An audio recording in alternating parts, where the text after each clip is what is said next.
Bonsoir maman. Bonsoir. Bonsoir. En fait, moi j'aimerais savoir, parmi les deux religions, le christianisme et l'islam. En fait, au niveau du christianisme, les prières de guérison, les miracles et puis les prières de délivrance, je constate qu'au niveau de la religion musulmane, il n'y a pas ça. Il n'y a pas... Bon, vous n'arrivez pas à délivrer, à guérir. Bon, donc moi, c'est la question qui est là. D'accord.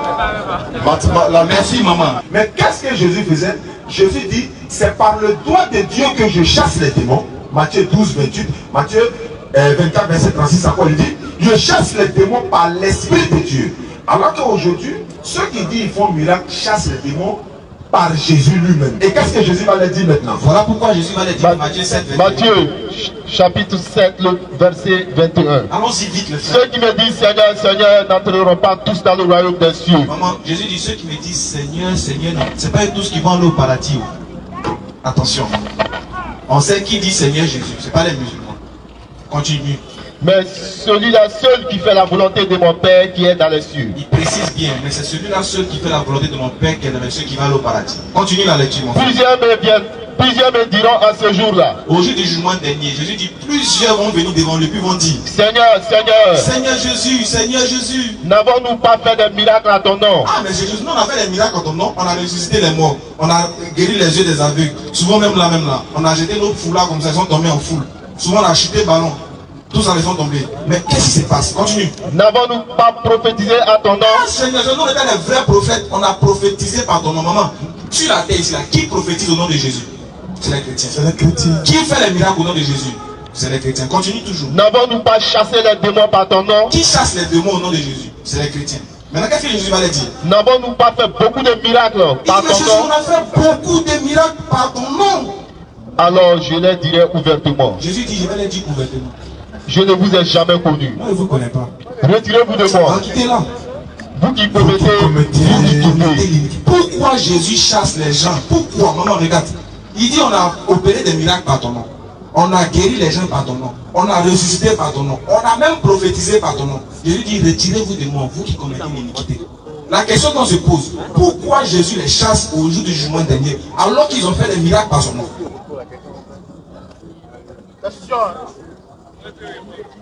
Maintenant, maman, regarde. Ces miracles-là, ça sauvait. Et franchement, même, il faut regarder. Nous, les musulmans, on guérit les gens chez nous. La guérison, on appelle ça la roquia. C'est-à-dire quand on sait que tu es possédé par les djinns, par les démons, il y a la lecture coranique pour chasser ça. Mais on ne fait pas bruit de ça. Parce que Dieu dit, lorsqu'un peuple est trop accroché au miracle, c'est un peuple qui est prêt à aller à la perdition. Parce que si tu aimes trop miracle, tellement nous, surtout les Ivoiriens, tellement les francs des miracles, aujourd'hui les féticheurs sont devenus des pasteurs. Ils ont porté veste aujourd'hui, là, c'est eux qui font miracle. Et pour que ton église marche, il faut faire un miracle. Il faut t'arranger. Moi, je suis fils de pasteur, je sais de quoi il parle. Si tu n'as pas fait un miracle, ton église sera vide chaque dimanche. Donc, comme ils savent que le fait de faire un miracle ramène les gens, et que ramener les gens, c'est aussi un business, il faut s'arranger coûte que coûte pour que je puisse faire un miracle, pour qu'on dise que Jésus est grand, mais Dieu est grand. Est-ce que Dieu a besoin de miracles pour qu'on sache qu'il est grand? Même les démons savent que Dieu est grand, mais ils tremblent. Oui? Donc, on n'a même pas besoin forcément de faire un miracle pour relever l'authenticité de Dieu. Dieu, là, si tu veux, il ne faut pas croire en lui, mais il est là, il est ce qu'il est. Donc, on n'a pas besoin d'un miracle. Parce que nous, chez nous, chaque jour est un miracle. Le fait de te réveiller, le souffle de vie que tu respires là, tu ne payes pas sa facture. Tu sors, il y a Corona, toi tu n'es pas mort. Depuis 2020, tout ce qui s'est passé là, tu n'es pas mort jusqu'en 2021. C'est un miracle chez nous les musulmans. Oui. Parce que si Dieu dit viens faire la facture de ce que tu as respiré pendant 2 ans, on ne peut pas payer. Comme on sait, on dort, on se réveille, on mange par la grâce de Dieu. On va à nos occupations, on rentre sain et sauf. On peut faire un enfant tomber malade. C'est par la miséricorde d'Allah. Nous on dit ça là, c'est le plus grand miracle. Et le prophète nous enseigne que Allah nous enseigne que le plus grand des miracles, le plus grand des miracles que le prophète Muhammad a fait, c'est de parler aux gens qui étaient barbares, qui adoraient 365 idoles. Il a dit, adorez un seul Dieu qui vous a créé. Puis ils ont cassé toutes les idoles. Voici le plus grand. C'est ça qu'on appelle le plus grand miracle. Et toi tu parles de par ta bouche, quelqu'un qui aimait les fétiches, laisse les fétiches et puis il vient adorer le créateur des cieux et de la terre. C'est le plus grand des miracles. Donc maman, si tu deviens musulmane, ta vie même sera chaque jour miraculeuse. Parce que là, tu n'auras plus besoin de compter sur l'homme de Dieu pour qu'il t'impose les mains, ou même pour qu'il t'invite les nuits, pour faire on appelle ça sommeil spirituel. Non. Toi-même là, quand ça va pas là, tu te manges et puis tu pleures devant celui qui t'a créé.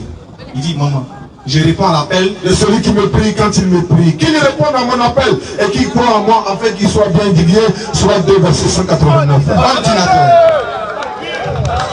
Il dit, je réponds à l'appel de celui qui me prie quand il me prie. Dieu dit, c'est comme son téléphone.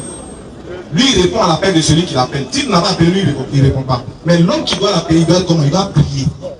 Il dit, je suis plus proche de vous que de votre veine jugulaire. Nous avons créé l'homme et nous savons ce que son homme lui suggère. Nous sommes plus proches de lui que sa veine jugulaire, soit 50 verset 16. L'ordinateur. Il dit, il est plus proche de toi que toi-même, ta veine jugulaire. C'est-à-dire qu'avant même que tu as fait sortir dans ta bouche, avant même que tu as pensé, lui, il sait. Il est à côté. Mais il dit encore, il se peut que vous aimez une chose. Alors qu'elle ne se parle bien pour vous. Il y a des choses que tu n'aimes pas. Pourtant, c'est dans ça il y a ton bien. Alors que toi, tu ne sais pas, mais c'est Allah qui sait. Surat 2, verset 216. Maman, tu vas commencer. Merci pour l'enseignement. Merci beaucoup, maman. Et à la prochaine, Inch'Allah.